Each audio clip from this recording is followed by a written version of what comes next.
Oh, it's so dark. It's really dark. I don't know. I think it's a bit dark. Oh, what shall I do? Should we get a light? Or put that light on in there. It'll shine the light out here. Yeah. It's a bit dark for us here.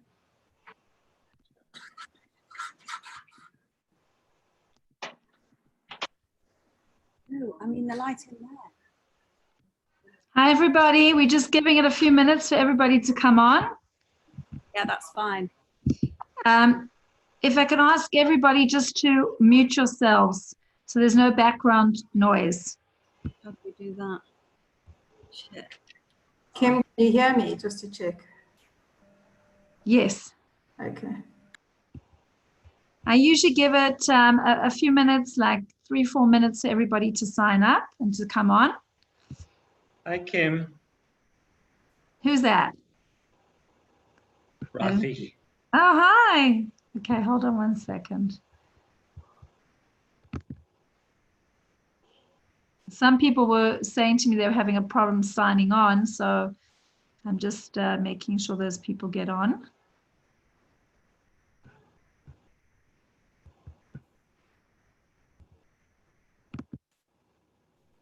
Can you hear me? It's Andrea. Oh, hi, Andrea. Yes, we can hear you. Okay, good. And this is Lev who's sitting in. He's my technical. Okay, great. I'll mute it now. Okay, great.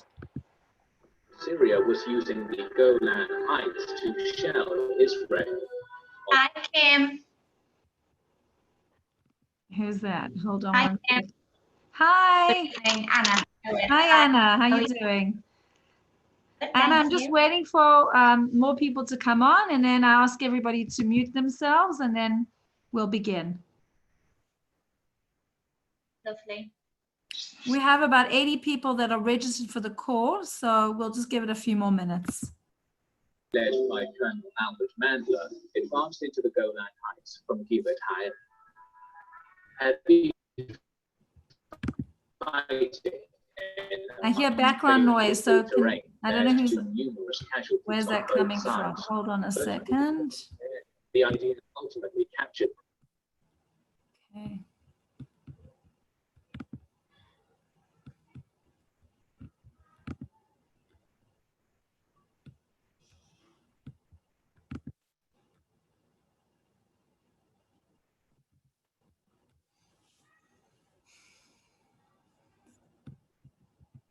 Sorry, everybody. Just trying to let everybody on.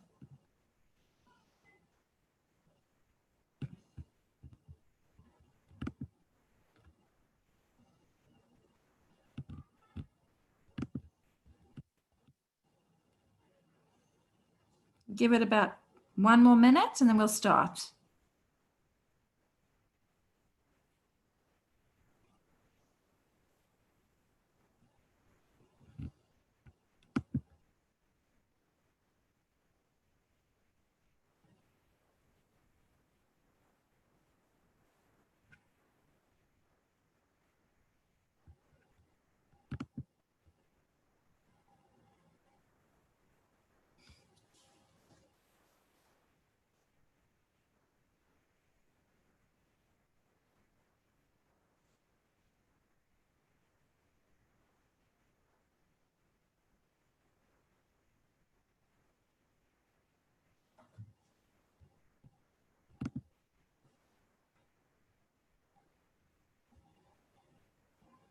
Okay.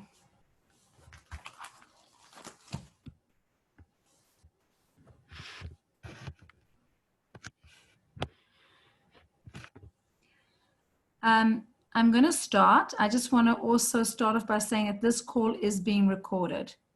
Okay, I have to tell everybody that. The link to this call will be available to anybody who wants it. And you can message me privately and I'm happy to give you the link directly to this Zoom call. We have some more people coming on. Hold on a second.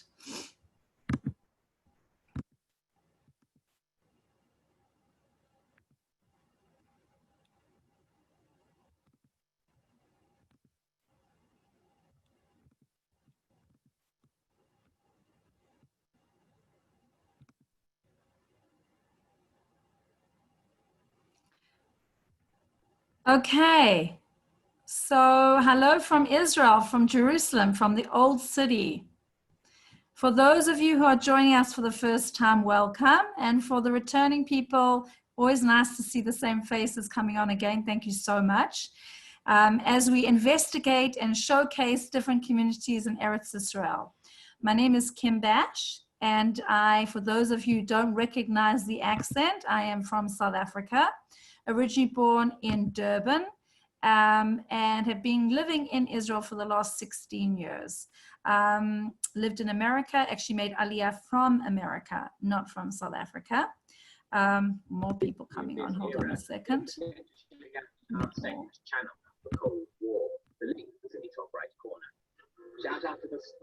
Okay, who's good? Hold on a second. Just a reminder for everybody to please mute yourself because we can hear you. How this meeting is going to happen is that it's a very informal meeting. I've invited people from the community to talk about the community, and they will be the people speaking tonight. This is not a meeting about real estate opportunities. For those of you who are interested in real estate opportunities in Netanya, in Ir Yamim, in Poleg, we will provide you with information, and we have trusted real estate agents that we have partnered with that we will happily pass on the information. But the purpose of this phone call, of this Zoom meeting, is for you to learn about the community. That is what we're doing here tonight. There's more people coming on. Okay. Sorry, everybody. So what we've been doing every single week, I've been doing this now for the last 3 months. My background is in real estate. I've been working in real estate for more than 10 years. My focus is in Jerusalem, mostly in high-end luxury real estate. Many people were reaching out to me from all over the world and saying, Kim, we want to make aliyah, we want to come, but we don't know where to come to. Where are there soft landing communities where we will feel comfortable bringing our families? What's the right neighborhood?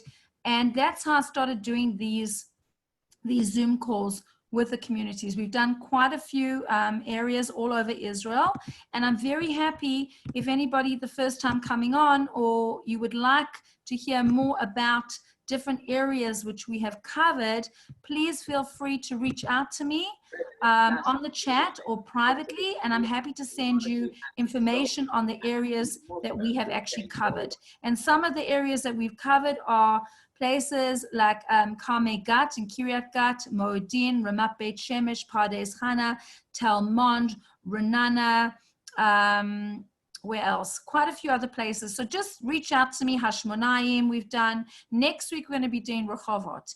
And if there are people on this call for the first time that you would like me to look into a community for you, please do not hesitate to send me a message, and I will happily look into that community. I am focusing, though, on Anglo, where there's a large Anglo presence.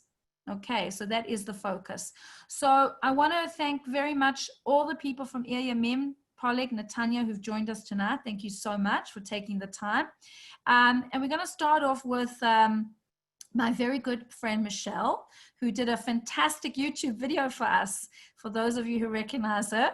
And thank you so much, Michelle. Not only, she just came from South Africa as well. How long ago? Mish, how long have you been here for? 1 year. Wow, I can't believe it. Michelle and I actually met at my Shabbos table. We have a very good mutual friend, Dina, who introduced us. And it was in the beginning when you were first, I think, thinking of coming. Yeah, since the start of the process. So why don't you tell us a little about yourself and why you chose Ir Yamim? So I've been here 1 year from South Africa. I think that a real estate agent, the reason why I found Ir Yamim is because a real estate agent came to us in Johannesburg and showed us the brochure of our building, which we landed up buying in. And I just normally research things to death, and like schools or whatever it would be that most people do when they are making aliyah. But I just fell so in love with what I saw that I thought we'll live here and I'll figure the rest out. And it's been the best decision that I've ever made. It's really just so well suited for us and our family. And we found unbelievable friends from all over the world. And my kids' lives have changed completely. Obviously, coming from South Africa, it's a very, very different scenario of being indoors all the time and driving your kids everywhere. So I don't hardly ever do a school lift for my kids. My oldest daughter is 16. She went on the Nile program because of her age. It was a very good option for starting grade 10. And that's in Hoda Sharon, so she's a weekly boarder until March, until COVID happened. But that was a fantastic decision for her to go there. Then I've got a 13-year-old girl who just slotted into her school in the area. It's the only high school in the area, and absolutely loved it. Has made lots of Israeli friends, lots of kids her age speak English. I was quite shocked at how many 12 and 13-year-old kids speak English. The Israelis, mostly Israeli kids. There are some Anglos, and she's already been babysitting and going on buses and shiruts and being so independent and absolutely loving life. Then I've got a 9-year-old boy who's now lately skating at the skate park in the morning and holidays and surfing on the beach in the afternoon. So my friend and I take turns watching them on the beach, and also all over the area on his scooter and his friends. It's just been so much independence, unbelievable. And then I've got a 6-year-old little girl that's slotted in really perfectly into nursery school here and learning the language very well. And even before she knew the language, was seeming to be no problem playing with kids, even though they couldn't understand each other. I just love this, the beach life, the area, the people, the look. To me, I love the look of it. Obviously, Ir Yamim's all apartments, and Poleg's got houses and apartments. And when I drive from Tel Aviv towards Ir Yamim, you can see it from very far away. And I always just get a smile on my face when I see our area, because I just absolutely love it. And then as far as this, I mentioned in the video, the women's group that I formed, I really found the area quite unconnected. Like when I went to Renana, I found the communities within each nationality were very, very well connected and established. And obviously Renana is a whole city and we're just a suburb. But I met people all over the place, but hardly anyone knew each other. And since forming this women's group, it's just been unbelievable meeting people from all over the world. And it would have been a bit better if Corona hadn't been around, but we've still managed to meet each other, and friends. Our children have connected. We've done charity work together, done meals if someone had a loss. It's just been overall amazing, obviously giving advice. And I just can't say enough about being near the beach and how wonderful it is. And there's nature on either side of us, whichever way you walk. And it's relatively quiet, and just absolutely love it. And Michelle, can you tell us a little bit about the schools that your children go to? Okay, so the oldest one, obviously, she's in Hoda Sharon, a weekly boarder. Then, so Leora goes to the high school called Khan Guri, and it's a secular school, but they're all newly built because it's a new area. The teachers and the principal, everyone has been very impressive, and she's been very, very happy. And then my two younger ones go to Dati schools. My son is at a school called Karibach, which is Dati. And I've also been very impressed with everything. But, all they really have learned in the last year is mostly maths and Hebrew. There hasn't been much else. But I've found it a very caring environment. The Karibach's got 2 classes a year, where Khan Guri, the secular high school's got 7 classes in a year. And then my little one goes to Gun in Poleg, because that was where most of the Anglo people go, and there's a mix of Anglos, mostly Israelis, and it's also been fantastic. So from the next year, my 2 younger ones will be at Karlibach, and it's really close in the middle of the area and easy to get to. And do you find, in terms of the balance between the Israelis and the Anglos, that people really get on and there's a crossover, or do the Anglos kind of stick to each other? So I would say there's probably a lot more integration, because, until recently, a lot of the Anglos were really disconnected. And a lot of the Anglos, some of them are married to Israelis. So I'd say that they probably are well integrated, maybe more than other areas, but I don't really know. I've never lived anywhere else. But, you know, if I can say that my children, the younger three, certainly all of them have Israeli friends, and some of the parents I've met and become friendly with, you know, as long as they speak English, there's no problem, and most of them do. And did you do Ulpan when you first came to Israel? Yes, I just did Ulpan. They only started it, I think, not so long ago at the Matnas in Ir Yamim. But at the moment, I think there's some funding issues because it's a private Ulpan. There's maximum 8 people. So I had quite a good experience, but otherwise you'd have to travel to the big classes, and that's more in North Netanya, which is more the usual. Sorry, when you say private, so what kind of, how much did that cost you every month to do that? So it's for free because you get a voucher from Sal Kita, but so it didn't cost me anything. It's just that you get less hours, but there's also less people in the class. So it was maximum 8 people. Then we had only 3 mornings a week. If we was in a class of 40 people, I think I would have had 5 mornings a week. And what about shopping? Shopping, there's a very modern mall in the area, which is really a pleasure to shop in. They've got almost everything you need. There's also piano, which is in the middle of the area, which is only just opening. So we don't even know what all the shops will be. But so far, it's been amazing. There's an amazing fruit shop, and see, there's going to be an ice cream shop and restaurants and a supermarket. So I think that will really change the area as well. And then not far away is IKEA, you know, like a 5-minute, 7-minute drive. There's IKEA and the whole industrial area, which is also quite relatively modern-ish. So it depends within it. You get every other shop you would ever need generally is in that area just behind, whether it's hardware stores and more clothes stores and more restaurants and bars and all of these kind of things. A lot of furniture decor stores, actually. Oh, really? Interesting. Do a lot of people that you know, do they commute to, I mean, pre-COVID times, do the community, are they working in Netanya or Tel Aviv? Where do people work? I think it's just so random, all over the place. There's no specific thing there, no specific pattern I've noticed. Great. Thank you so much, Michelle. I really, really appreciate it. I'm going to cross over to Andrea. You need to, unmute yourself. Great. Hi, Andrea. Hi, I'm Andrea. This is my son, Lev, who's my technical advisor. We moved, do you want me to tell you a bit about myself? Yes, please. So we moved to Israel 4.5 years ago from Manchester, England. And my husband came on a pilot trip and had a look around the area. He was shown around by Maxine Marks, who's on the group here, I see.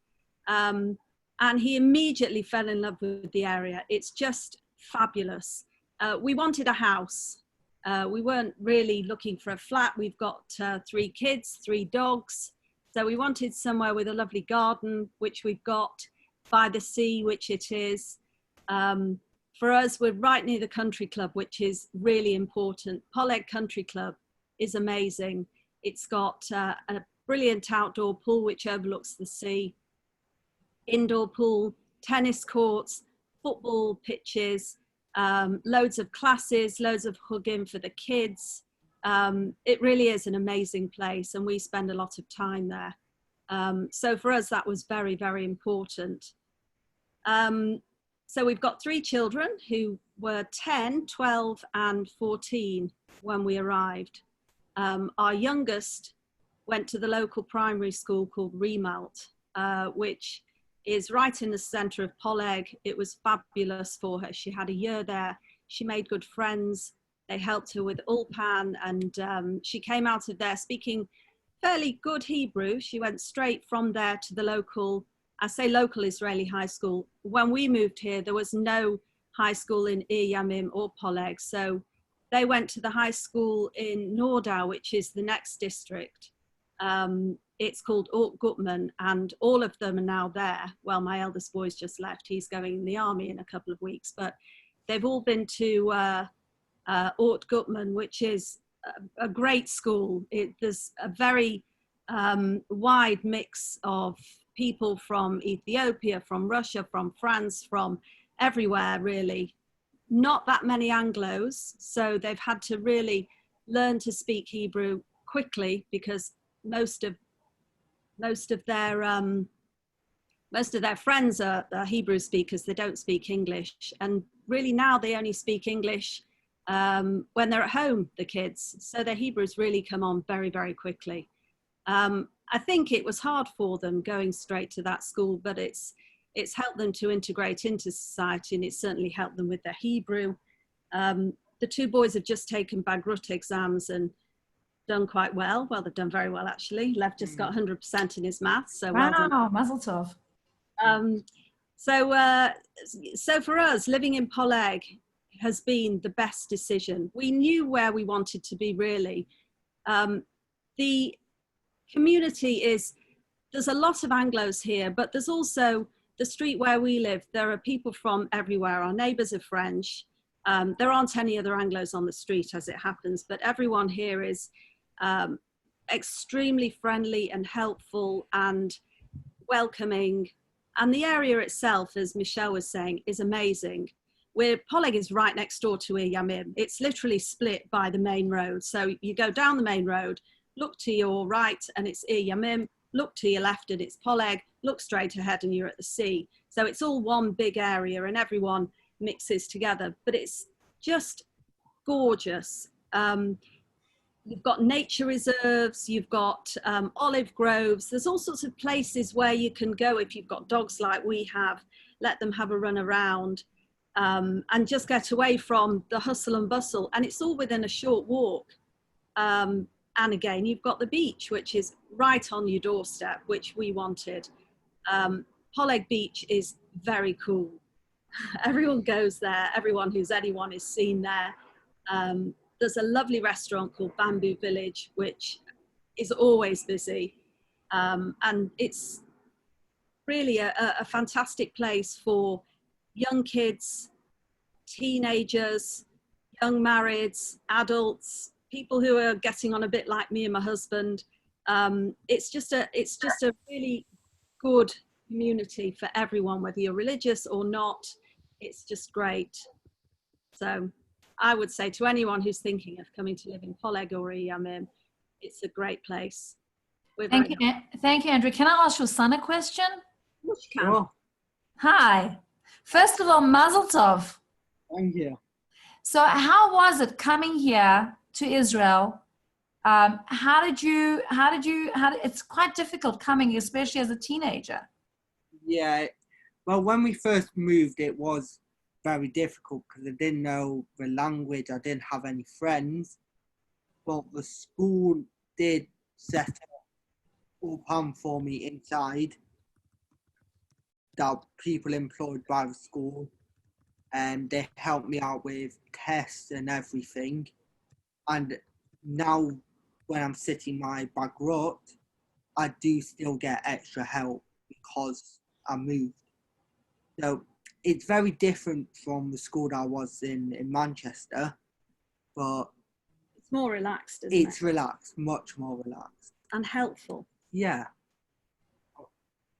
More or less. One thing I've found with they've just done their bagrut, when the school ended, because they still had exams to do, they were in school almost every day for hours on end doing revision lessons. So they weren't left to their own devices to do all their own revision. They were given a lot of help. All of the kids are given a lot of help here. And I think that makes it easier for them, especially if they don't like to work on their own, or they might prefer to be at the beach rather than do their revision. You can't get away from it here, and they're going to make sure they're going to drag you through those exams and make sure you get through them, which at the time is a pain, isn't it? But it was a real pain when you get a good grade, you know it's been worth it. Yeah, it was a pain when you just wanted to have a lie-in and your teacher was there telling you to come. But yeah. Yeah. Well, and how have you found, like, mixing with are you friends with a lot of Israelis? Well, a few. Like, I'm friends with one person that born here, but his family's from Russia, I think. So he speaks perfect English, so that's fine. But you have some Israelis that want to speak to you in English, and even though their English really isn't great, they still try to. Then you have some people that just speak to you in Hebrew and think that you're just like any other Israeli. People who want to Yeah. practice their English, Yeah. don't you? You get that a lot. Yeah. But it's important for them to speak Hebrew. Yeah. So do you miss Manchester? Well, I miss certain aspects about it, not all of it. Like, I still have family there, so I do miss them. Don't miss the weather. I was going to say, you definitely can't miss the weather, that's for sure. Not miss the weather one bit. No. Well, thank you so much. We may have some more questions for you guys soon, but we're going to go on to Anna. Hi, Anna. Hello. Hi. Hi, Anna. Another Mancunian, right? Are you also from Manchester? Another Mancunian, that's right. Yeah. I lived 15 years in London before I came over, so a bit of both. I have to say hi to Hadley and Keeley. Hello. You have to come here. Fantastic. I'll tell you all about it in a minute. Where would you like to start, Kim? Introduce yourself, where you're from, about you. Anything you feel comfortable sharing. So I grew up in Manchester most of my life and moved to London when I was 17, 18, and actually made aliyah on my own at 29 to Jerusalem, where I met my husband, who is Israeli. And we got married and lived in Jerusalem for a few years, and then in Tel Aviv. And then we actually came back to London for a while. And we moved back and chose to be in Ir Yamim 3.5 years ago. So the whole time, it was that we ever made, in both of our opinions. From an Israeli perspective and from a British perspective, we were looking for a lot of mixed things, mixed needs. You know, my husband wanted specific things for his Israeli kahila that he wanted in terms of synagogue and schooling wise. We wanted to send our children to a modern Dati Orthodox school that as we had in England. And we were looking at schools here, and my children are 5 and 7. And we found fantastic nurseries to put them into. And neither of them spoke much Hebrew, even though their daddy's Israeli. We raised them with English first. So when we arrived, they went straight into nursery with nothing. And I was really nervous for them. It was really hard for me to let them go in. You know, I was really worried that they would be distraught. But they managed beautifully, and they loved it, and they settled in so easily. And it's called GAN, as you know. It was literally across the road from where we lived. So on the road where we live, we come out the house and we turn the corner and there we are. So there's no driving. I remember in London, I used to have to drive 45 minutes to take one of my little ones to a nursery. So for us, that was amazing. I still actually don't have a car. I didn't get a car for the first year when we arrived. I didn't need one. I've had one here and there, but right now I don't have one, and it's not the end of the world. There are things close by. Really all you need is walkable. Once you start to ferry your children around like a taxi service, you might want to get one, but it depends what your children are doing and how close their schools are. My son is now 7 and he goes to Carlebach, the same as Michelle's little boy, and he loves it. He made a lot of friends. Both my kids' Hebrew was perfect within about 4 to 6 months, better than mummy's, and now they're correcting me. They love it here. I mean, for us, it's a dream. We landed and literally moved in on the beach. Our balcony faces out onto the most amazing view of the ocean. And every day we watch the sunset and just think how lucky we are to be here. The quality of life is beautiful. Everybody around is friendly, polite. Just a really lovely mixed community, but a really lovely sense of achdut, you know. I feel like everybody cares about everybody, and there's no, you know, you're just free to be who you are. There's a very relaxed element, which I really appreciate here, and my husband likes it too.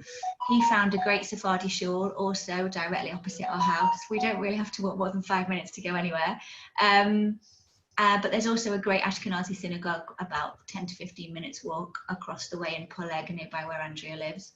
And there's a lovely young community there that we occasionally go to, and I have some friends who are mummies who go to that shul that I met when we joined the GAN. I met a lot of mummies when I arrived through the GAN, and that's how I made friends originally. And then Michelle came.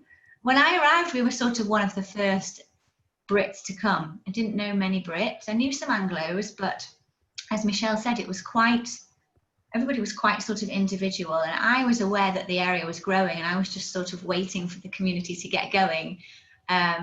And then as Michelle arrived and brought everyone together, I realized, wow, there was already so many Anglos here that I didn't know about, and Michelle did a huge mitzvah and brought everyone together.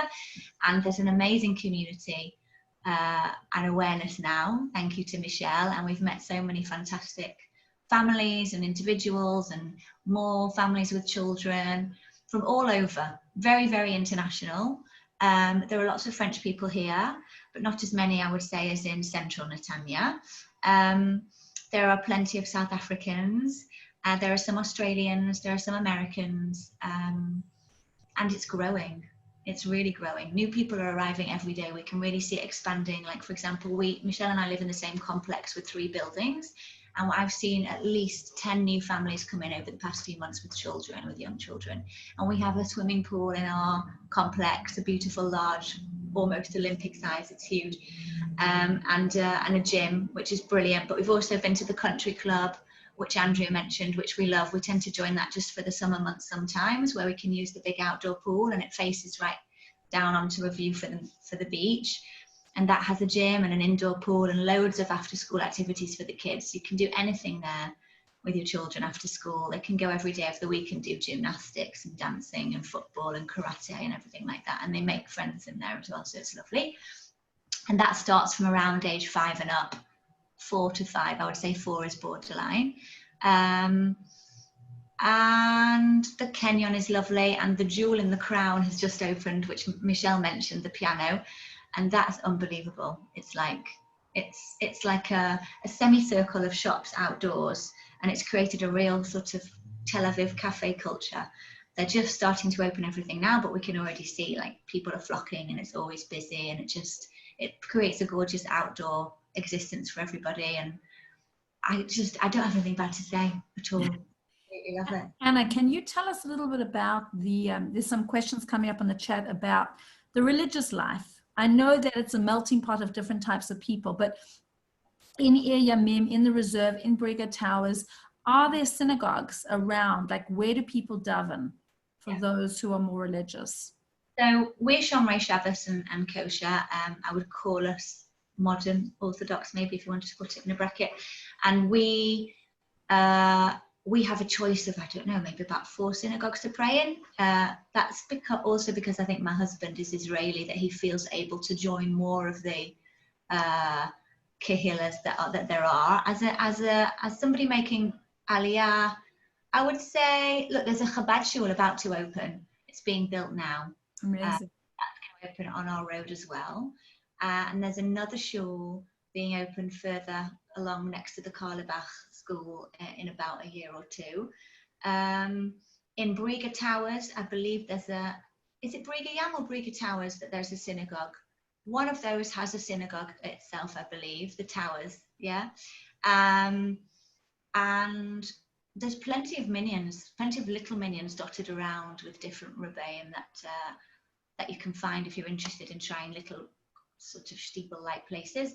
But I know my husband's kehillah downstairs is Sephardi. Most of them are Israeli. There are a few French, and just recently a few more internationals have joined. There's a lovely guy and his family from Mexico.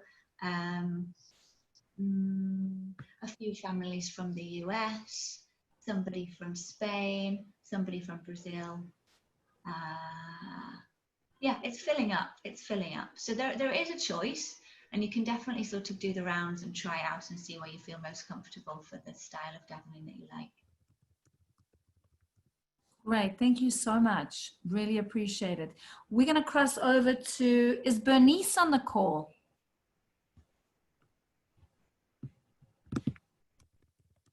Bernice on? No? What about Salmon? Bernice is there. She just needs to be unmuted. She's trying to wave to you. I'm muted. Oh, there you are. Hi. I didn't know it was coming, so I didn't see my picture. Sorry. Okay. Hi. Good evening, everybody. I'm Bernice Musulawan, born and raised in Cape Town, grew up in Camps Bay.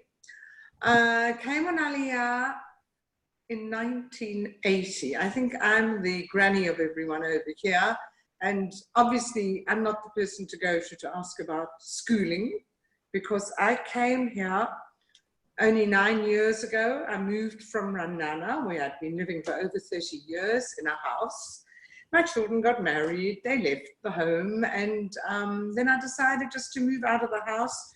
When my daughter came back from the States with her family, she lives in the house in Ranana, and we decided to, at long last, I got close to the sea again.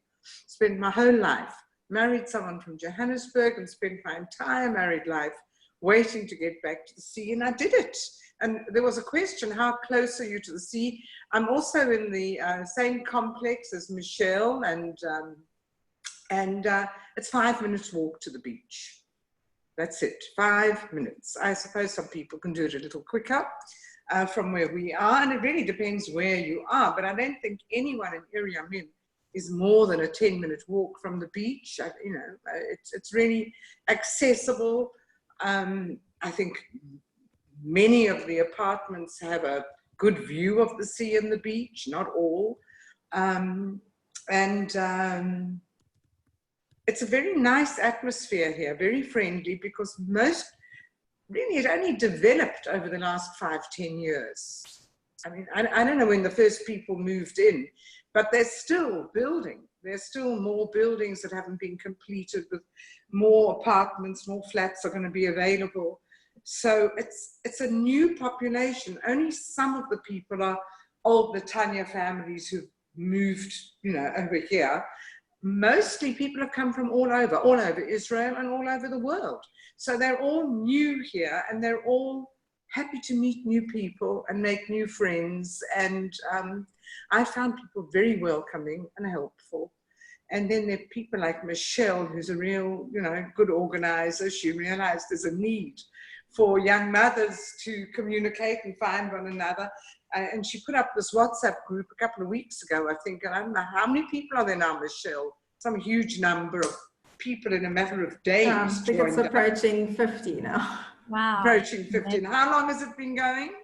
Yeah, maybe 6 weeks, I think, I'm not sure. Unbelievable. And it just seems to be getting bigger all the time.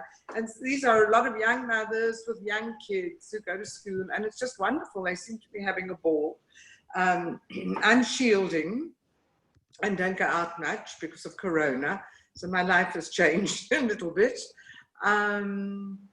But it's a very relaxed, laid back. The first time I brought my husband to see, I tell you how I found this place. I'd never thought of coming to live here. I'd been in Ranana for many, many years, and all my friends were there, and the whole South African scene, the South African shul, everything was just, you know, planned for me. And then a friend of mine from Tel Aviv called one day and said, you know, I've seen an apartment in Ir Yamim. I said, where's that? She said, oh, it's part of Netanya. It's a new part. I don't know if we should sell our flat in Tel Aviv and move. So I said, well, if you like, I'll come and have a look at it. And I came and I had a look, and I said, this is fabulous. I think we'll move here too. At that point, my daughter just said she's coming back from the States with her family, and I didn't need the big house anymore. So we bought here, and then we moved over to, only a year ago, to the new to Sukea Shmura, it's called, the new complex that we're in. So for 8 years I was in a different apartment, but the shopping here is fantastic in Netanya, and the transportation and the public transport, much better than in Ranana, that I can tell you. They've got the routes to Tel Aviv on a regular basis. You don't have to wait. There's a good bus service. There's the train when it works. And you know, right now with Corona, things are a little different, you know, with the COVID-19 problems. But normally, it's very easy to get into Tel Aviv, and very quick. Do you have Even a during car? rush hour, if you take a bus or public transport, there's a special lane for that, and you know, it's reasonable. If you've got to go into Tel Aviv, if you have to commute in a private car at rush hour, that can be horrid. That's awful. But if you can avoid that, you don't feel that you're that cut off from the center at all. Is there a bus route? Does a bus come actually into Ir Yamim? Yes, it comes to Ir Yamim. And there's a bus that comes, I think, at the moment, I think it's only once an hour. I haven't checked recently because many more people have moved in. But they started off with an hourly bus from Ir Yamim itself. And it sort of goes around and picks up people Ir Yamim and Poleg. It goes along the main road. And it goes direct to Tel Aviv. You know, and then, of course, there's several sort of neighborhood local buses as well that are intra-city, but they're intercity buses, you know, to Tel Aviv as well. It's a very good transport system here, both the public transport and the urban. I think they can hear that. It's okay. Bernice, I want to ask a very important question. So how are the beaches compared to Camps Bay? There's nothing to compare with Camps Bay, but I'm very happy to be here. There's nothing to compare with Cape Town, anywhere in the world ever. That is true. This is a very good second. It's certainly nicer here than the French Riviera. That I can tell you. And there's a lot of nature, as somebody pointed out. We have a few nature reserves in the area. We're going to have to fight to protect them, but I think we've got a good community here who are going to be willing to put up the fight that we need to, because they're thinking of putting up new hotels and all kinds of things very close to the beach. I don't think they're going to get away with it, you know, because I think the community here are very focused and very organized, and lots of WhatsApp activity and legal help, and I think we're going to win this one.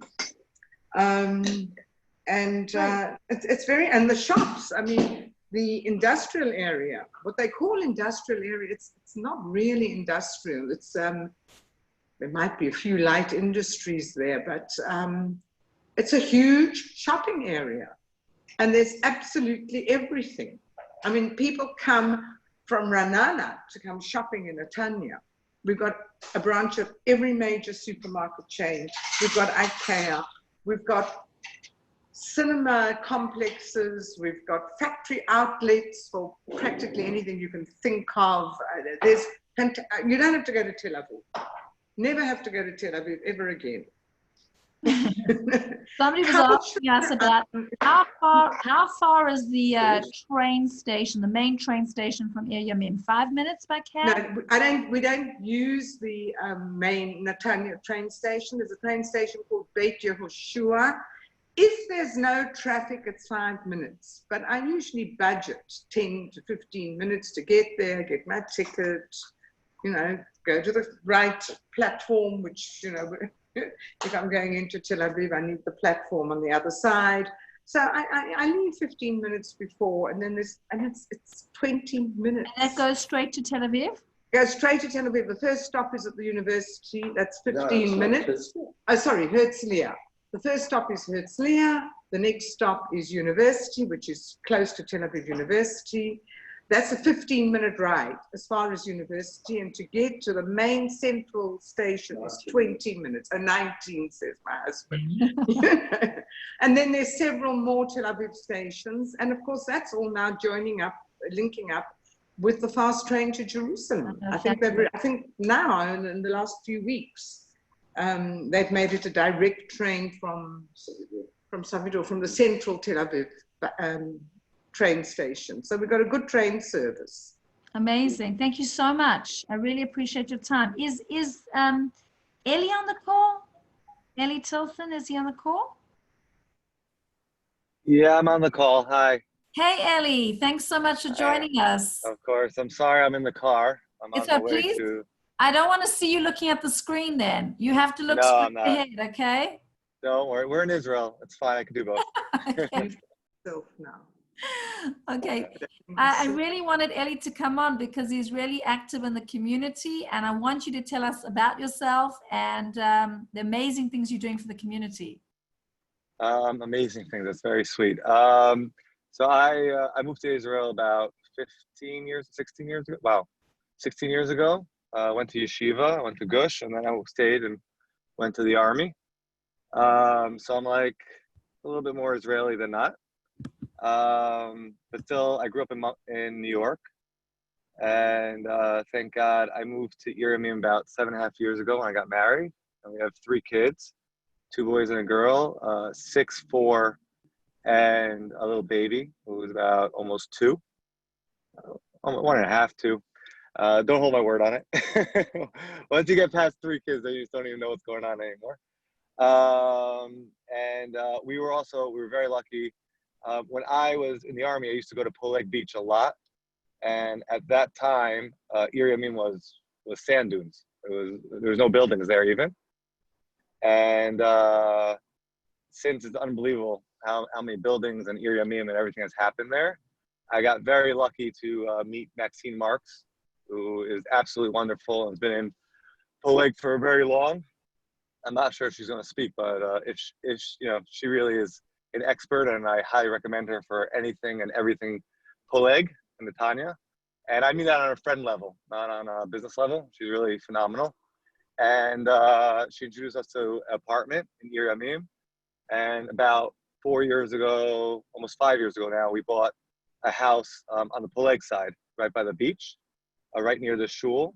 I am currently the president of the Young Israel Shul, or Sharei Tefillah, as we call it, which is the Ashkenazi shul. That the Rav is Rav Ido Pachter, that he's just a phenomenal young, dynamic rabbi, and whoever's in the community who's met him knows how wonderful he is. And we've been very lucky to see the area and the community just grow over the past 7 years, from really, a little bit of an older community originally to now really just a lot of families, a lot of young people. I think the corona has a positive and negative effect like anything. The positive is that we're seeing more and more people interested in making aliyah, thank God. And we've become a bit of a destination. And I know myself and my wife, we get a lot of WhatsApps and calls and Facebooks, asking about the area.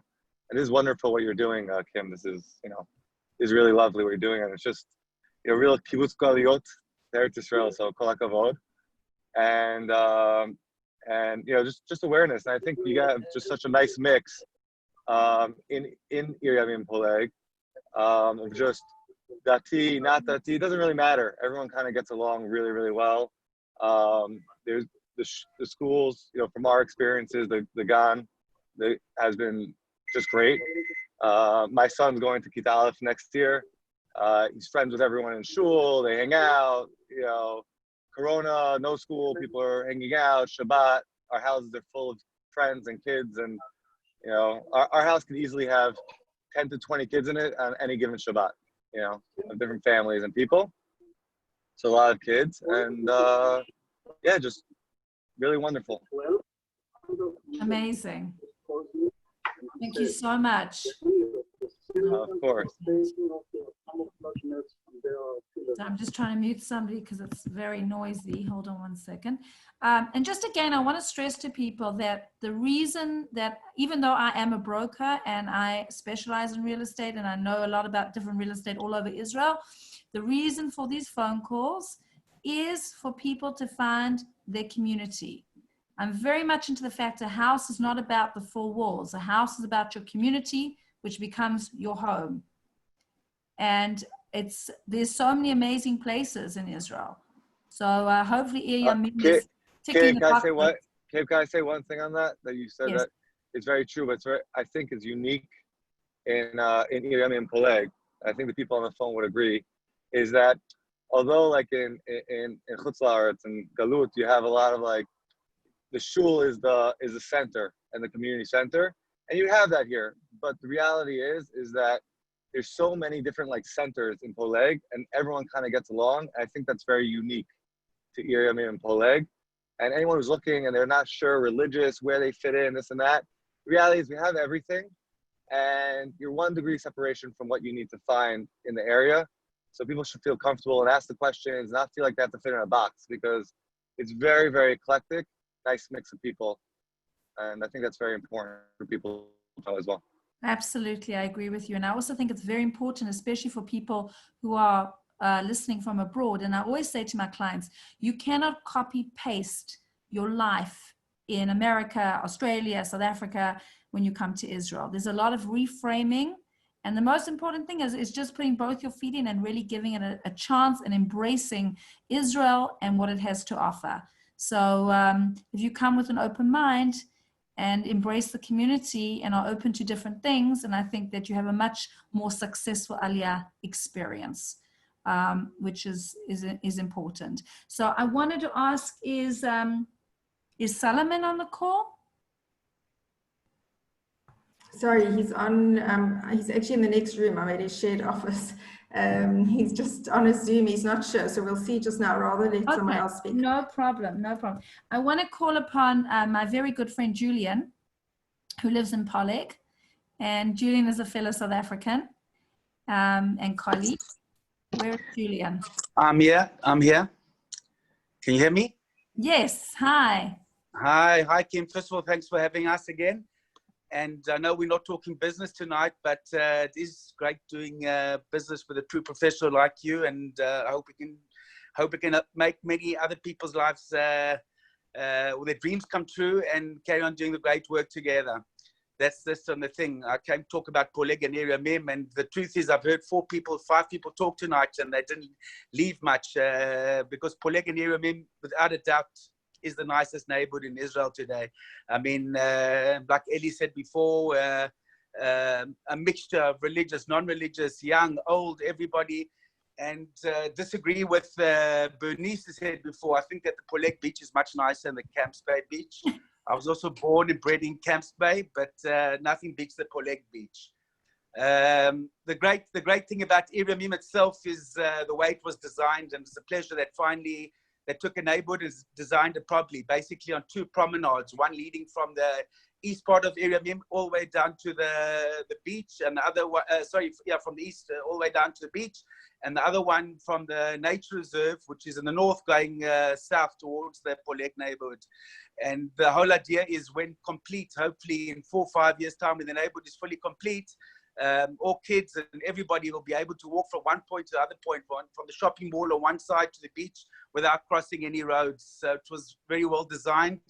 And unlike there's a few other cities in Israel where they call Cement City, yes, we do have very large and high buildings, but it's very, very well planned, and it's beautiful, and the buildings are beautiful. Poleg on the other side, Andrea said before, there's one road that divides between Poleg and Ir Yamim. It's called Salmon, and Poleg is the older part, where you have a mixture of buildings and houses. In Ir Yamim, there are no houses, only high rises. So we have altogether, in completion will be about 8,000 homes in Poleg and Ir Yamim. Hopefully, like I said, another 5-6 years, it'll all be complete. Today, we're around about 7,000 homes in Poleg and Ir Yamim. There's still another about 1,000 altogether to be built. And that's it. You want to ask anything? Can you tell me a little bit about the shul and the community a little bit more in Poleg? Okay, so Poleg, like Ellie said before, you have the Young Israel Shul, where most of the Anglos will go over there. It's near the country club, the old part of Poleg, and then we have another 3 shuls inside Poleg. The one is the big Svaldi shul, which is the biggest shul at the moment. I think it was Anna said before, they're building now a very big Chabad shul in Ir Yamim. And except for that big, you also have over there's another Spaldi shul, which is in a temporary building at the moment again. The 2 new Brigade towers, the unbelievable Brigade towers that have been built in front, they each have their own synagogue. The Brigade Yam behind has its own synagogue. So there's plenty of synagogues, and nothing more than probably a slow 12-minute walk from wherever you are to any synagogue. That would be the longest walk you probably have to get to the furthest synagogue. So, yeah. And what about, somebody's asking, a few people on the call, about bringing teenagers Okay, so 17, 18-year-olds to the community. So I'm gonna. I've been in Israel for 43 years. So I was basically I grew up here in Israel. I've got 5 kids. My youngest baby is 20 years old. She's a combat soldier in the army, and they all grew up here in the neighborhood. They all went to fantastic schools. They great friends who they in touch with till today. You know, my kids are also spread up all over. I've got 2 girls in the army, 1 in permanent force, and my other 3 kids are all over Israel. And their friends from Poleg and Ir Yamim stayed the same. We've got great schools over here. We can have even better schools because we are getting new schools built. They've mentioned all the schools. We have 2 schools, high schools, right across the road, which are also very good. The kids have done well there. Good results over there. It's Ort Leibovich and Eldad. And we have 4 junior schools in the Poleg Ir Yamim at the moment, 1 junior high. And from next year, we'll have a junior high and a high school in the neighborhood itself. And so, what kind of schools are they hashkafically? Or what? So again, junior school we'll have Dati, and we'll have all the just the regular schools and all that. At the moment, for the junior high and the high school, the kids have got it's a 5-minute drive. 5-minute drive from Poleg area. I mean, where the Dati high schools are at the moment. There is plan as well to have a Dati junior high and high as well in the future.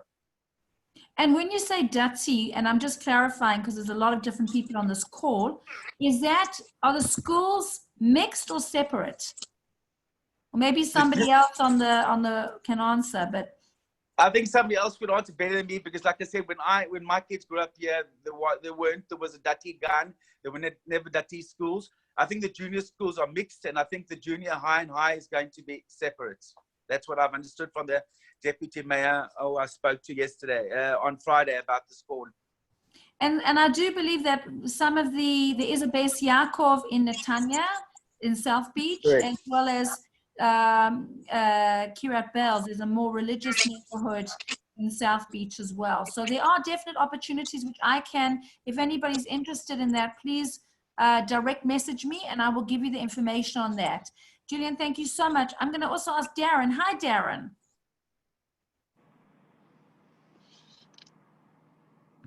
You need to unmute yourself. Hey. Hi, Kim. How are you? Hey, how's it going? All good, thank you. I expect everyone's waiting for the catch. Everyone spoke so nicely about it. I know, that's what somebody said to me. Tell us what's not good about living in Ir Yamim. Okay, can I tell you a little bit about my story quickly? Are you also from Manchester? Oh, yes. Oh, gosh, what's going on with all the Manchester people in Ir Yamim? Well, just the way Got to get away from that weather. Absolutely. I've been here since 2007. I came with a wife and a 9-year-old girl at the time. And at that stage, Ir Yamim was just sand. It was just cranes. So there was nowhere, there was no pavements, no roads, nothing. So we settled in Ir Yamim and we sent my daughter to the local schools and she met her friends who are still friends now. She's almost 23. And when I was looking for an area to choose, I wanted a neighborhood. I wanted a closed neighborhood where the friends you meet early on will be the friends that the kids will stay friends with forever. And after like 13 and a half years, we've achieved that. You know, my daughter's done the army, she's been traveling, and she's still kept a very close friendship with all the friends that she grew up with here, which was important for me because coming from England or Manchester, it was the same kind. It was the same kind of environment. So here we saw it as a soft landing, which looking back, we made the right decision. We went to Ulpan, which was in Poleg at the time, and we studied the Hebrew. Well, easy it wasn't, but we got there. I can speak Hebrew now, I can read Hebrew, I do business in Hebrew, and the children are different. They pick it up very, very quickly. My wife works in the international school, the American International School, which is in Ebony Huda, which is probably the best school in Israel. It's all the diplomats go there. The facilities there are out of this world. Somebody was just asking about that on the chat. Okay, I can see. Is it okay? The school's in Ibn Yehuda. There's about 700 children there. Wow. From every single place you can think of. Not all the people are Jewish there. There's a large proportion that are not Jewish. But the school is really, really well run, extremely well organized. And there's diplomatic kids from all over the world there. And people come for a few years, then they go different places in the world, and they follow the curriculum of the international school. They come for 5 years, and then they go to England, they go to America, and they carry on the studying. So it doesn't interrupt the studies. But it's an amazing school. It's 5 minutes drive from Ir Yamim. And there's a bus that comes into the neighborhood and picks the children up. Somebody asked if it's America, is it Sephardi or Ashkenazi? So just to clarify, the American school is not a religious school. It's open to everybody, and you have a lot of people from all over the world who are not necessarily Jewish that are attending the school. Okay, that's very important. Darren, so your children are in which school now? She's finished now. She went to wow. She went to the local junior school. She went to the school, I think, near where Andrea's children live in, well, where they go to school in Nordo. There's Eldad, which she studied there. She completed her Bagrut, and she did well. And she went into the army. She finished the army, and she's now studying law, and she's doing well. Which university is she in? She's studying at Netanya College. Not Netanya, Rishon College, sorry, Rishon. How long does it take her to get there? Well, the moment it's off home, but it's normally about half an hour, 40 minutes. Depends if you can take a train.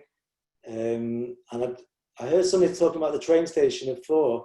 We were talking about Bet Yehoshua, but there's actually one nearer called Sapir, which is the newest one, which is five minutes drive from here in the industrial area. And does the bus take you there? If you don't have a car and you're living in the area, in the neighborhood, and you want to get onto a bus and catch a bus to the train, you can do that? Okay, there's a lot of people who live in the area don't have cars. Okay, I'm in the real estate business and have been since the first brick went down in Ir Yamim.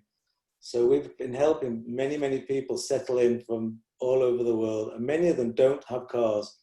A lot of them are frightened of the Israeli drivers, they're frightened of the roads, and they just go into panic mode and they don't drive. Okay, but they don't have to. In the whole area, the furthest one place to the next is maximum, 10, 12 minutes walk. And the beauty about it is, as Julian said, it's all flat. So there's no big hills. You can take a bicycle, wheelchairs, pushchairs, and the public transport is absolutely exceptional. It takes you anywhere. My daughter sometimes takes the train to Tel Aviv. You can get back at night. And I see somebody else asked about safety. Yes, I was going to ask you about that. I see the kids go to school. They're about 4 years old. 2 or 3 of them hold each other's hands and they cross the roads. The schools teach the children the code of crossing, and the kids are there crossing the kids over. I've never experienced anything apart from safety in the area. I would have no problem walking at 2 or 3 in the morning, walking my dog. Amazing. And that's been from day one. Thank you so much. I think Salmon is on the call now. There's a few things I was going to answer, a couple of questions. Oh, sure, go back. Well, yeah, you carry on and we'll come back to Salmon. Okay. Yes, Darren. Somebody was asking about the health facilities in the area. We've got all the main healthcare in the neighborhood. If you need to go to the doctors, you need to go to the dentist, it's all here. And some of them in brand new offices above the shopping mall, which is important. So everything you need for day-to-day living exists. It's all here. You want to go to the post office, you want to go to the bank, you want to go to a shopping mall, you want to go and get bagels, you want to get bread. And I see quite a few people asking about the religious side of the neighborhood. All the eating places in the area and planned for the area, all kosher. It'll all be closed on Shabbat. So there is a Shabbat atmosphere. The places are closed on Shabbat. All the restaurants are closed on Shabbat. So it makes it very comfortable for people that want to be where they want to be religious-wise and not be feel awkward. Is there a separate beach on Poleg, on Ir Yamim, or is it only in South Beach? It's much further. The separate beach is actually north of it, North Netanya, near the Kiryat Sans. It's not here. This is a mixed beach, but the beach goes for miles. So you're able to walk for a long way away, and there'll be nobody there. There's 2 lifeguard towers in Poleg Beach, and so they make it safe. And as I think everybody said, the beach is amazing, absolutely amazing. It's the best beach, one of the best beaches in Israel. Great, thank you so much. I really appreciate Darren. Pleasure. Salmon, hi. This is me. Hello, Kim. How are you? Hi, good. Thank you so much for joining us, and thank you for letting Michelle use your office. Sorry for being a little bit late. I was in the middle of a meeting. Now, where's the accent from? Where are you from? My accent is from Mexico, Mexico City. Wow. Yeah. And how long have you lived in Ir Yamim for? Just for 11 months. Wow. This week, yeah. And we made aliyah 11 months ago. Very, very happy in Ir Yamim. I think it's one of the best places we have been in Israel, just for living. Been here in Israel many times, and since we've been here 2 years ago, we found out that this is the place to be with families. A very quiet place, as probably a lot of people told before. This is a very quiet place to be. You can find religious, not religious. So the environment is very natural for the people. So I really recommend for families here. And do you have children that go to school in the area? Yeah, I got two. I got 2 girls. One is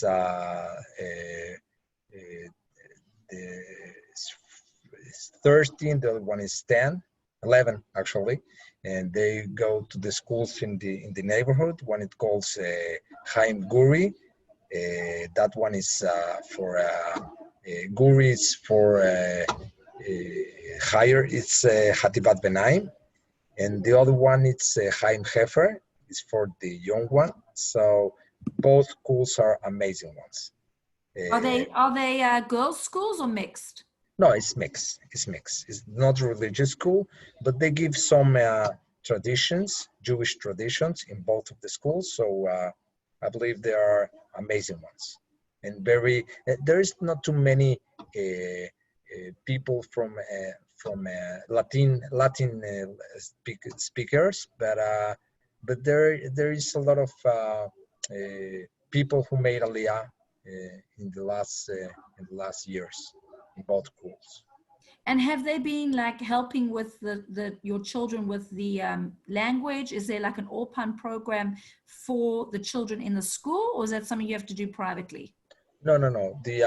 When you made aliyah, the children's got like 7-8 hours from Ulpan, including in the aliyah, in every school they are. So they got programs from Ulpan and Hebrew speakers, like 8 hours all the week.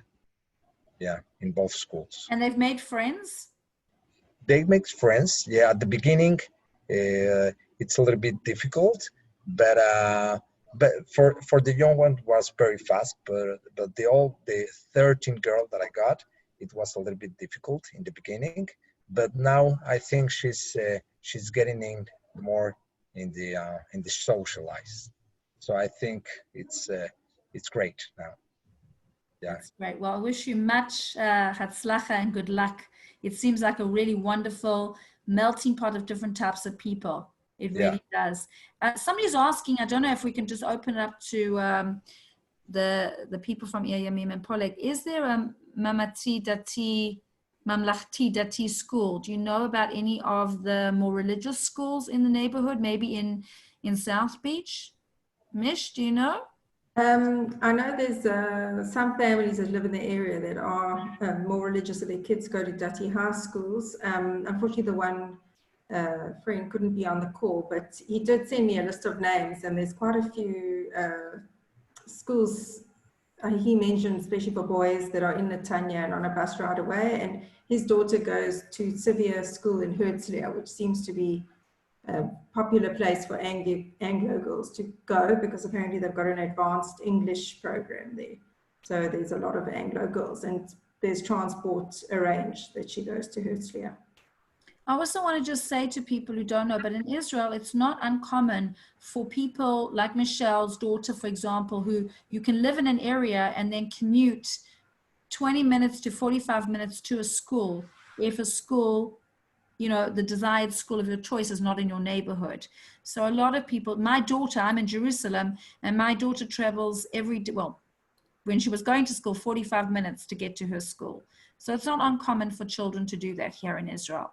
What I want to do, because we're going on nearly just over an hour, I want to introduce to you my partner, which is the Olim advisors, who are also part of our Discovering Israel and Finding Your Community. And Rafi Shulman is on the call, and they run an amazing, unbelievable service to people. And I want to take this opportunity to introduce Rafi to those people who have been on my calls. They do know Rafi already, but I want to introduce Rafi to everybody. Hi, Rafi. Hi, Kim. Thanks so much for having me. I made aliyah from South Africa in '77. I was a little kid with my folks, and we actually ended up in Ramat Poleg back in '78. So at that point, it was still Ramat Poleg, I guess, before it changed to Poleg.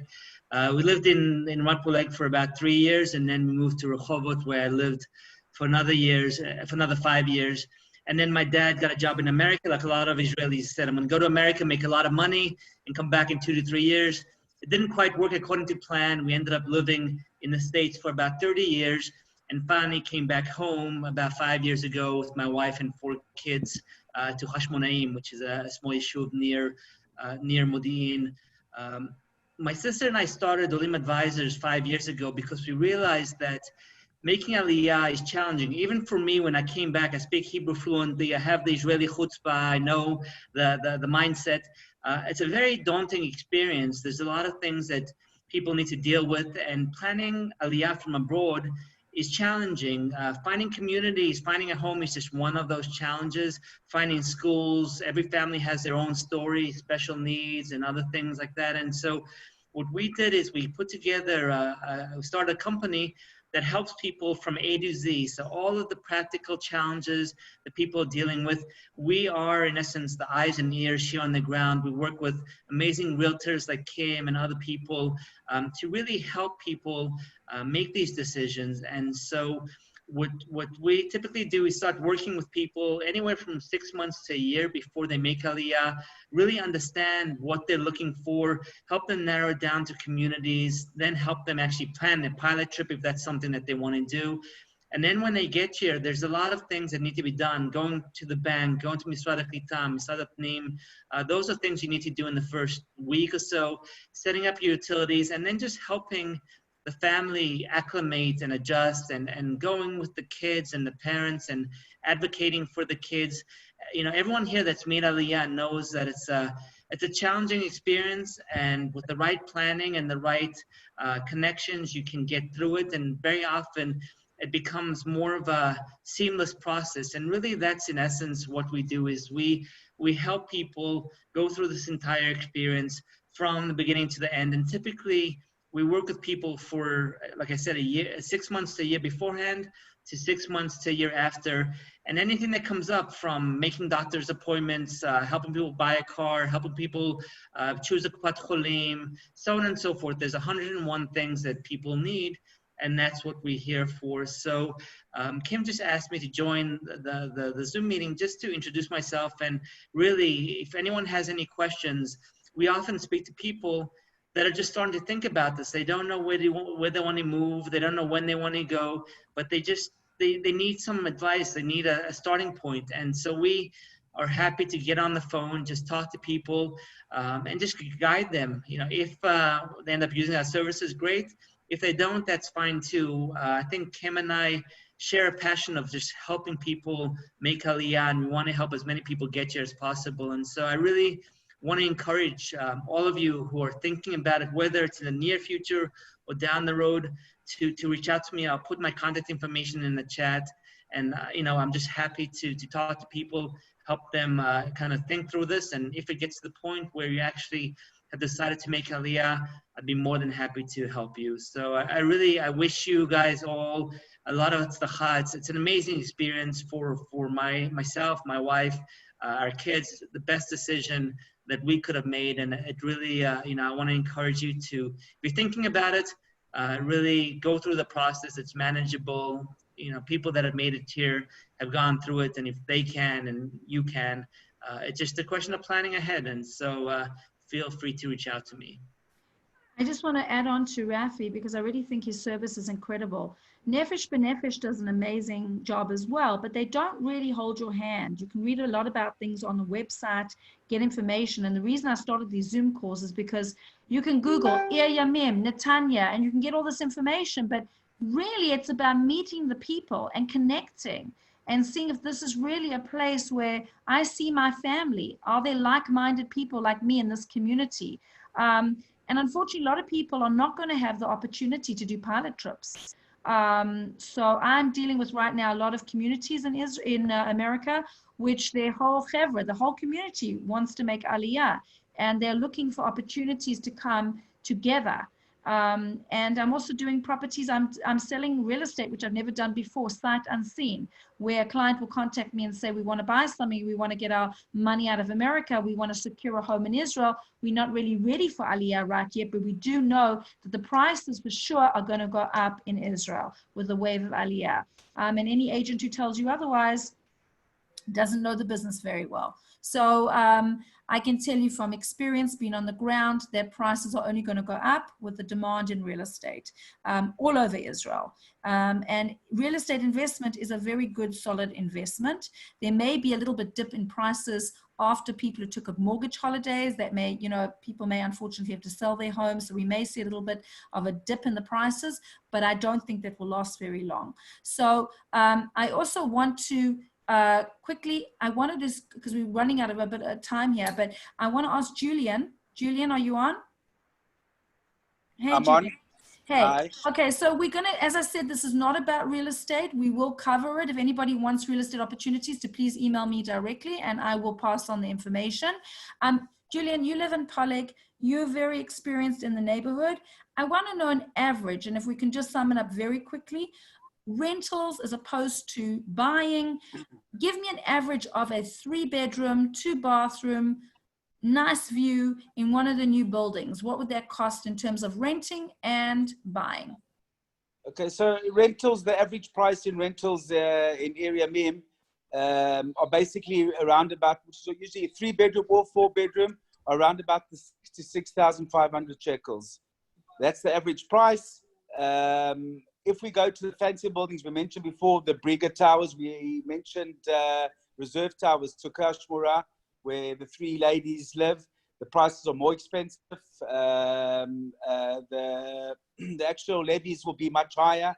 We have all the amazing facilities in these buildings, the great swimming pools, tennis courts, huge gyms, and so on. If we go across the road to Poleg, that same apartment rental, the view probably won't be as nice. But the rentals in Poleg at the moment, what they are on the market for the 3 to 4-bedroom apartments, are anything between 4,500 and 6,000 shekels a month. And a standard, can you buy a standalone house in Poleg? And what would be the price? You can. So the houses in Poleg, basically also, again, we have 2 different areas. We have the new Poleg and we have the old Poleg.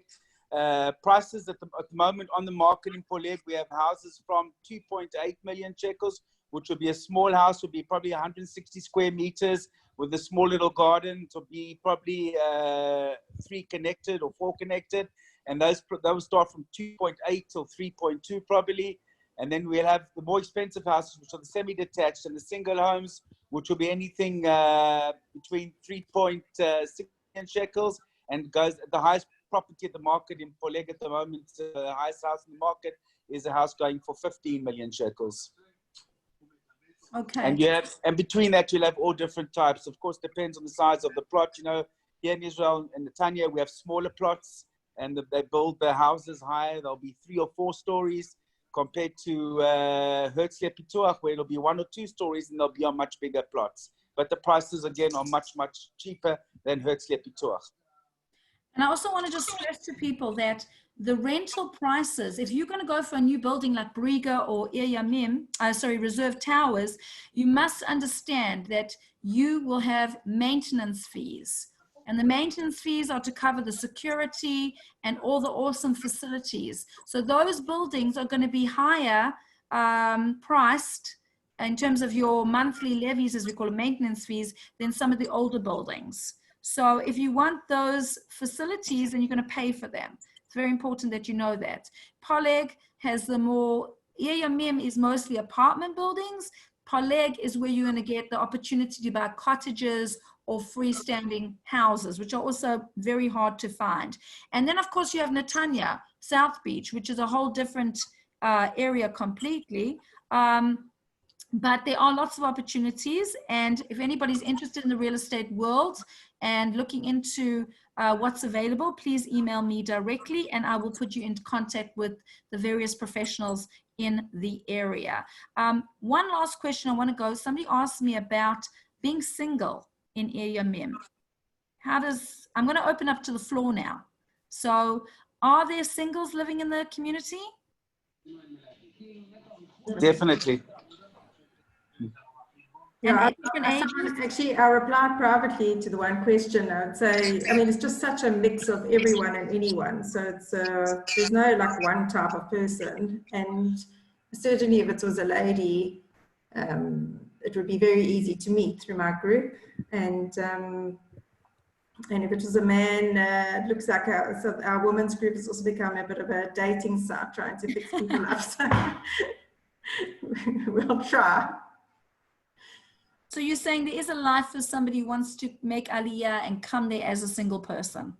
Yeah, I don't see why not, because the ladies meet independently. So it's, you know, they could meet, there are definitely single ladies that I know. And, you know, obviously if they're looking for their Tel Aviv lifestyle, they're not going to get it here. It's, you know, it's a quieter area, but you certainly can meet people and make a life for yourself.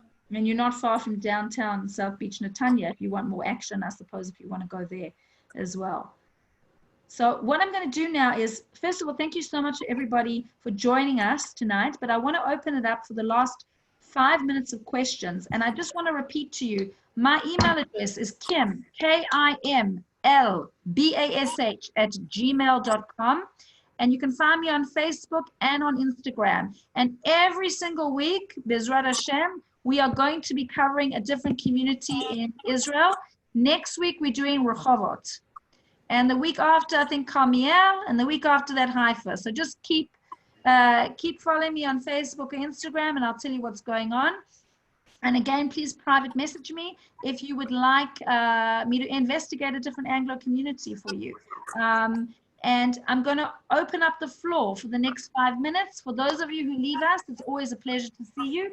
And send us your email if you want to be in contact for more real estate information. So it's open to the floor. Please feel free to unmute yourself and address the question. Do you have? Which Kupat Chulims do you have? You have Maccabee or which ones do you have there? Can I just ask everybody, when you pose a question, to please introduce yourself, where you're calling from, and direct it to maybe somebody from Ir Yamim directly. Okay, I'm Izzy calling from New Jersey, and I don't know who to direct this to. Which kind of Kupat Chulim do you have there? Okay, so I can answer that if you want me to. Yes. So inside the Poleg Ir Yamim neighborhood, we have all the Kupot Chulim. All, like I said, wherever you live, it'll be a maximum of an 8-10 minute walk maximum. But we have all the Kupot Chulim. We have Muchedet, we have Klalit, we have Leumit, and we have Maccabi. Thank you, because I'm kind of trying to get a gauge of the type of attitude towards health. Like, do you have lots of health food stores and alternative, more natural approaches to living? We do. We have actually. I mentioned the piano before. Where they're opening. There'll be a very big store or shop inside the neighborhood, And again, in the industrial area, which as I think was, I can't remember who said before, but it's not really an industrial area, it's more of a commercial area. There are quite a few of these health stores. Thank you. And restaurants also, you have like healthier restaurant options, like vegan or something like that?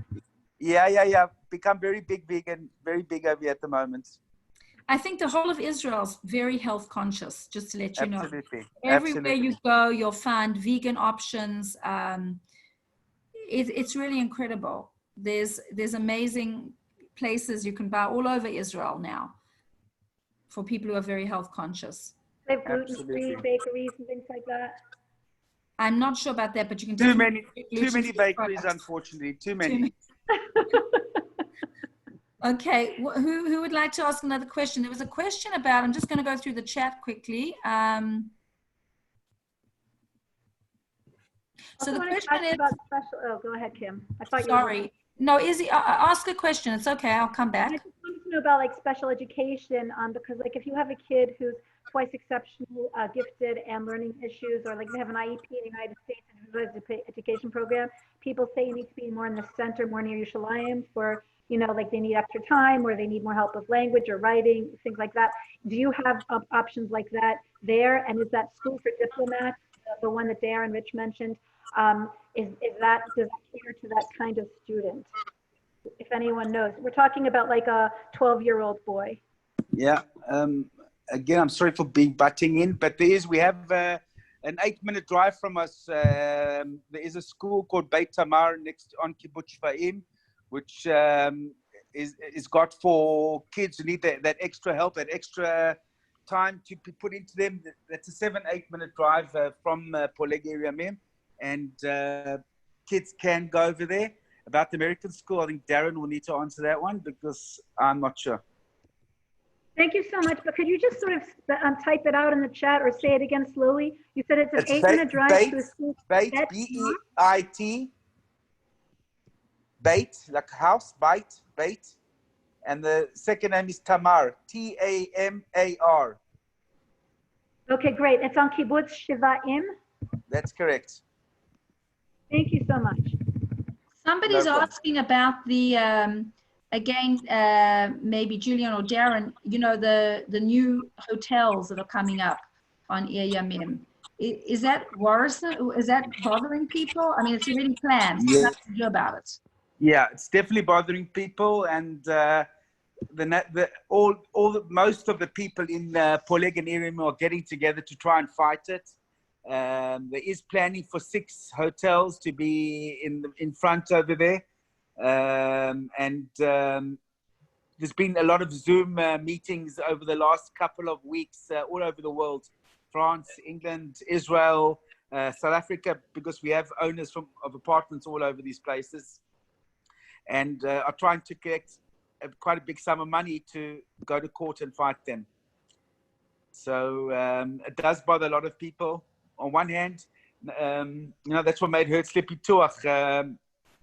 The hotels when they're built. On the other hand, I think here we want to keep our natural land in front of the buildings, and the majority of the people are against these hotels and that are meant to come up.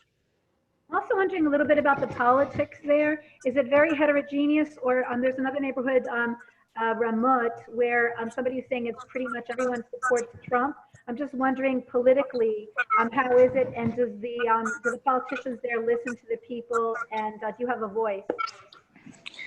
Yeah, we do have a voice over here, and there's definitely a huge big mixture of different supporters over here, where from the very left to the very right we have in the neighborhood over here, and we do have politics. We have a very good mayoress who's done wonders to Netanya in her 20-odd years she's been mayor, and one of the deputy mayors is one of our residents in the neighborhood, and she does a lot of fighting for the neighborhood and looking after the neighborhood, and every little thing that comes up she's always very, very happy to solve those problems and to work and to fight for them, including this hotel business. Right. That's good to know. Thank you. Thank you. Somebody asked about a school. Hold on. the school, the high school Amit Bar Ilan. Does anybody know about that school? Yeah, that's in town. That's in North Netanya. It's in the city. Religious school. I think, I'm not 100% sure, but I think it is a mixed religious school. Dati school. But there's a lot. The majority of the Dati schools, boys are separate, girls separate, all mixed, whatever. The majority of them are in the north part of Netanya. Okay, and just let people know that if they want to contact me directly, I'm happy to give over information to people for their personal questions. You know, as I said, Israel's, everywhere you go, there's going to be different communities, different people with different beliefs. And as soon, also with the wave of aliyah coming, we're going to, you see, areas changing as well, I think, as well. A lot of different types of people coming into the community. Sure, absolutely. Are there any more questions? Any more questions? Yeah, I do have a quick question. If no one else has another question, it's Izzy again. I was just wondering, in terms of people coming for pilot trips, right now the situation is that we can't come to Israel unless we're making aliyah and we have to go into quarantine. How is it possible, or is anyone doing any agitating over there? Is it even possible to open up the skies for people? And are they doing more testing? And is there anything going on like that, being more sort of like controlling about the corona situation with tests and masks and vaccines and all the rest of it? I don't know. I know what's going on in Jerusalem, but I don't know what's going on in Netanya. Well, basically, we've had a lot of Olim arrive in Israel over the last 6 weeks. We've had, if I'm not mistaken, the number is about 170 South Africans who've made aliyah. I think it's quite a lot more than that Americans who've made aliyah. And what we're doing at the moment is we're finding them properties to put into that they can go into their 2-week isolation. That's what's happening. But I've only come across Olim or Israelis that have come back to Israel. Nobody who hasn't actually got the status of an Ole Chadash. Yeah, just to add to that, at this point, if you're not a resident or a citizen, you can't come to Israel, but we have had families that have come over the past few weeks, and a few more are coming in upcoming weeks. And what we've done is that we've reached out to their neighbors, people in the community who have stocked their fridge and set it up for them. And so you can do it. Yeah, people are definitely making aliyah during these times. The challenge is if you are not coming here on aliyah and you just want to come to visit and do the pilot trip, right now it's going to be almost impossible to do it. Please God in the near future, but right now as things are closed, it's going to be challenging for you. You have to wear masks in Netanya, like in Yerushalayim. We see sort of like scary videos of police arresting people and children and giving them a hard time. Is that happening in Netanya? Can you go outside without a mask? It's not happening in Netanya at the moment. It's happening in Jerusalem, Tel Aviv, and last night to a few other cities. I think that's the main action going on in Israel at the moment. It's the only type of, I think people are looking, it's the only type of fun that is going on at the moment. Everything else is closed. So, but no, we haven't come across it in Netanya yet. Also, I want to point out to you that, you know, I'm on a lot of aliyah groups and I see all these videos and what can I say? You know, there's good and bad and everything, and we don't always know the full story. The media does not always portray what's going on. So I cannot make really a statement besides it. All I know is that there have been some scary videos that are going around, and I do not know if all of them, what the situation is. Usually the army, like the police force in Israel, is are very moral. So we don't really know what's going on, and I'm sure there's more than meets the eye. So I'm going to end the phone call because it's getting late. And I want to just say again, thank you so much to everybody from Ir Yamim and Poleg for joining us tonight. I really appreciate people's time. And you really are giving all those people in Putzlaretz in America, or South Africa, Australia, whoever's calling in, just a little bit of a feeling of what it's like to live in this wonderful community, Ir Yamim, Poleg. And again, thank you so much for joining us. And anybody wants a recording of this call, please feel free to direct message me. So good night, everybody. be safe, and we look forward to seeing you in Eretz Israel, God willing, soon. Absolutely. Thanks, Kim. Thanks for the... Pleasure. Thank you, everybody. God bless. Take care. Good night. Thank you so much. Kol tov. Bye.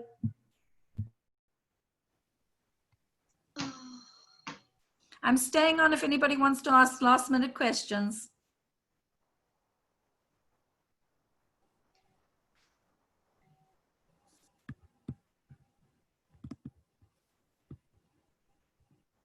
I'm putting my information on the chat again.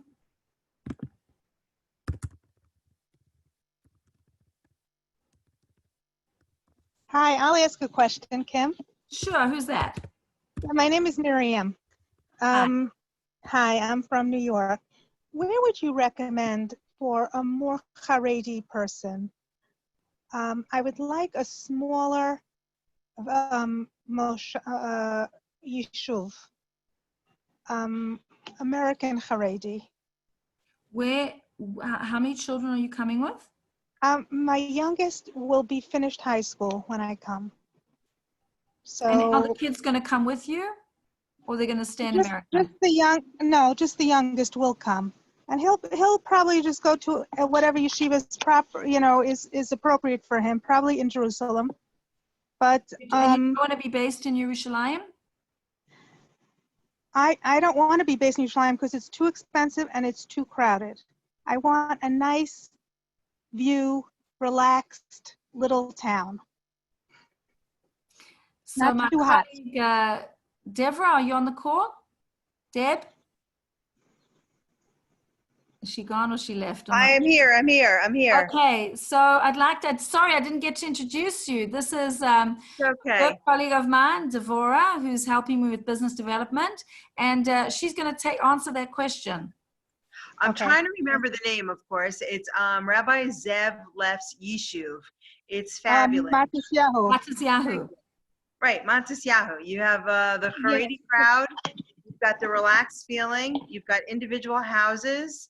You've got great climate. You've got not, easy accessible to Yerushalayim. And that definitely does sound good. That is definitely a good option. I hear it might be a little bit expensive and a little bit hard to get into, but that does sound good. That might be true, but what kind of budget are you looking at? Well, maybe, Deb, what we'll do is Miriam, what I suggest is that you private message us and we'll help you individually look into it. Listen, we're still in the investigative. We're also looking into communities for people all the time.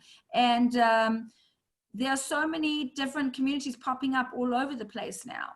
So bear with us as you come on the journey with us as we try and investigate where else there are great places and moshavim and yeshuvs that are developing all over Israel right now. I know there's something coming up just outside Ramat Beit Shemesh because a lot of people don't want to be in Ramat Beit Shemesh. So there's a whole area now that they're trying to establish, but I cannot guarantee this is going to be anywhere near probably 3 to 5 years before.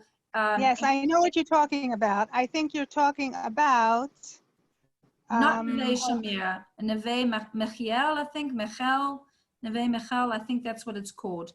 But we're looking into it. So just keep in touch with us.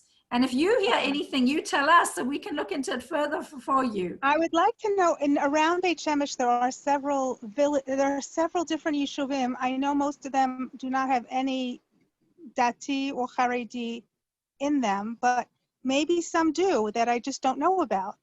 Well, there is, I know that, what's her name? Rivka Lefkowitz. She's a real, an accountant, and she lives in one of the yeshuvim right she around. lives in Moshav, but the problem is that there's no housing available. That's the problem.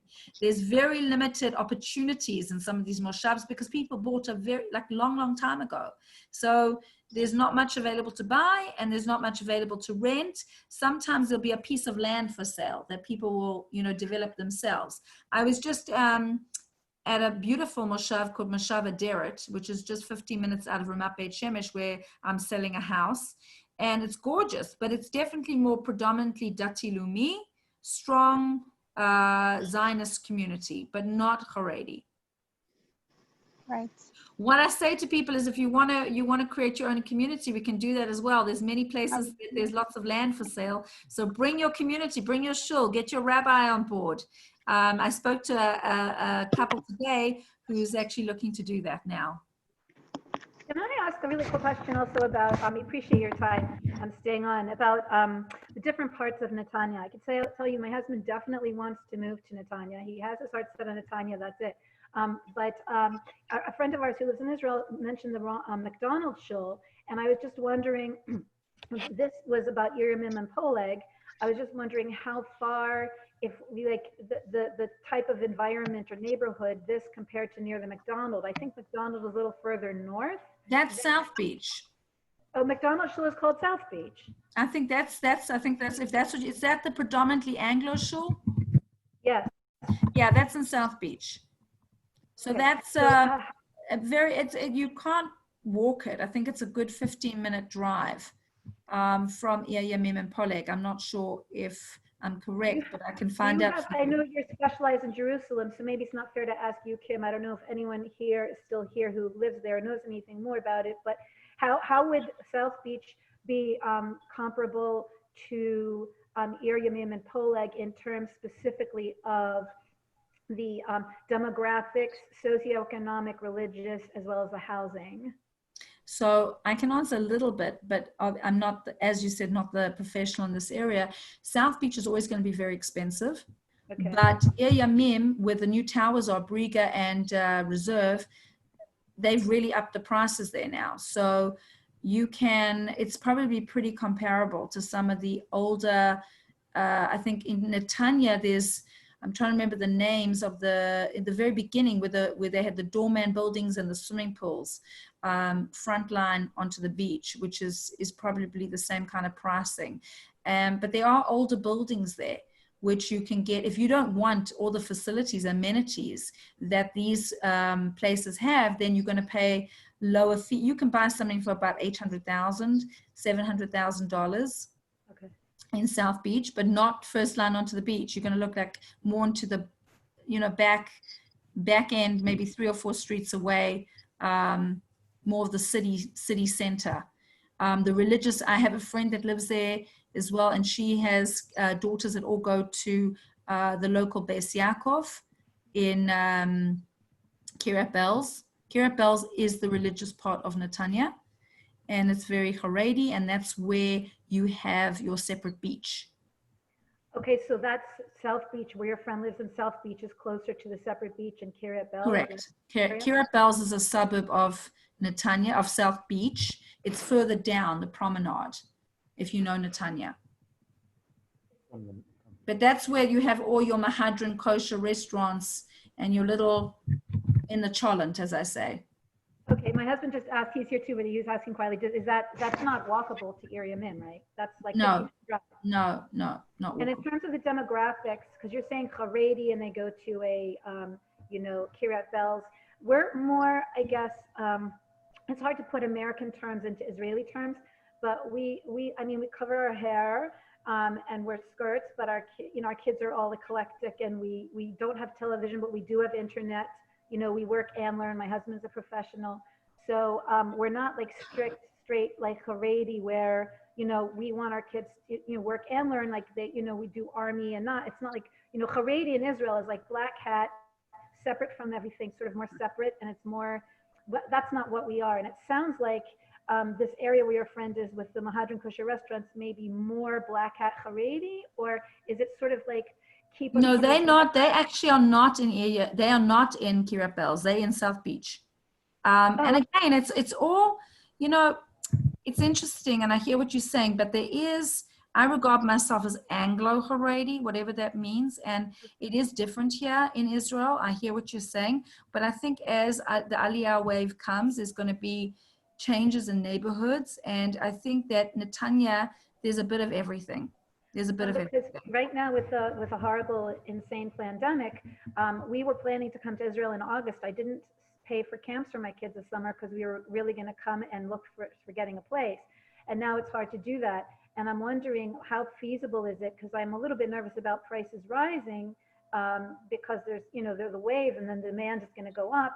I'm kind of wondering, how can that be done? How do people do virtual tours? Do we get family to go look at places? I mean, Sure. So I've actually just sold 2 apartments in the last 10 days to people sight unseen, which means I am the eyes, and they, I don't like doing it because it's a big responsibility. I always joke with my clients, you're not buying a pair of shoes. But, you know, they do trust me, and I have a relationship with them. And we have also, you know, an engineer and an appraiser when we bring a team with us, and they're basically looking at the location, and they're doing the investigation and due diligence, which we do on every property. And I had one friend who bought the interior designer. I try to get somebody who they know. A lot of people are very private, though. They don't really want other people to know their business. But in general, they'll send a friend along to have a look at the property to make sure it looks good. But what I would advise to you to do then is to possibly rent for the first year.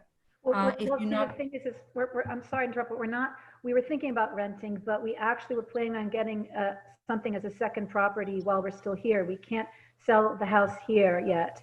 And so we were thinking about just getting a second property and getting it in a place where we'd be able to rent it out. And Tanya, you would think it would be more easy to rent it out because it's like a nice place where people would want to be near the beach. Right, one of my concerns also was like with the mold issue.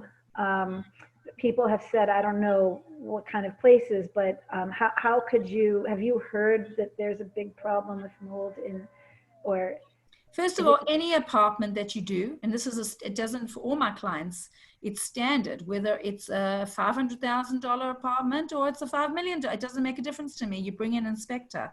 You bring an engineer who does a thorough check on the apartment, and things like mold or water problems, your inspector, your engineer is going to see that straight away. So you really have nothing to worry about. If you hire a team of professionals who you trust, then you have no concern whatsoever. And if there is an issue, you know about it before you purchase the apartment, and that would be part of the negotiations. But very rarely have I come across that it's not, you know, discovered before a person signs on a contract. I don't think. And when you buy things, and when you buy things for people sight unseen, do you also help to find renters until they're ready to move to Israel to occupy their new place? That is something that we do as well. But also what I would look at for you is, and we can be in touch later on, is possibly looking at a property that already has a renter inside the property. Okay. Which makes financial sense as well. Yes, that's a good idea, yes. So I've done that for people as well. So we find places that are, you know, have renters who are good renters who want to continue renting. And that's basically, we can't guarantee how long they'll rent for, but generally that's what we can do. And the prices all over Israel now are pretty stable. They're not going down at all. And I don't think you could lose in anything you did, even if you bought an Ir Yamim, which may not be the right neighborhood for you. In the what? Especially if you bought an Ir Yamim. Even if you ended up buying in a neighborhood like Ir Yamim, which I think is also going to demographically change, and there's going to be people that are buying in the building that I know that are more religious, you know, if that's a concern for you. But I do think that anything that you purchase in Eretz Israel is only going to appreciate in value. Amen. And the other question I was having, there are a few people, I don't know if they're still here, they were saying, I think someone named Ellie, but there were a couple of people who also had 17-year-olds, which is our situation. And I know from what I've been learning that moving with teenagers is a little bit more challenging than when children are younger. And it could be our bias living in America, but it seems like, you know, I'd be a little nervous. It seems like it's like a beach town and it's like so free and everything's so available. I'm wondering, you know, someone said, what's the downside? Everything's so wonderful. Is there like, is it not good to bring teenagers to this kind of environment? Is it too risky? Or is there like an element there where there's too much freedom and there's, I don't know, drugs or whatever going on? Or do they sort of have like, it's a really family environment where if there's anything like that, it sort of gets stamped out? Listen, I think it's a big question. And I think that anywhere you go and you're bringing kids over and changing their whole life and coming from America, there's always going to be a risk factor. And there's no guarantees in anything. So it's really much, you know, the family life and how you guys are as a family unit, because, you know, a teenager coming over here is going to be difficult. But I don't believe it shouldn't be that you shouldn't come because you've got a teenager.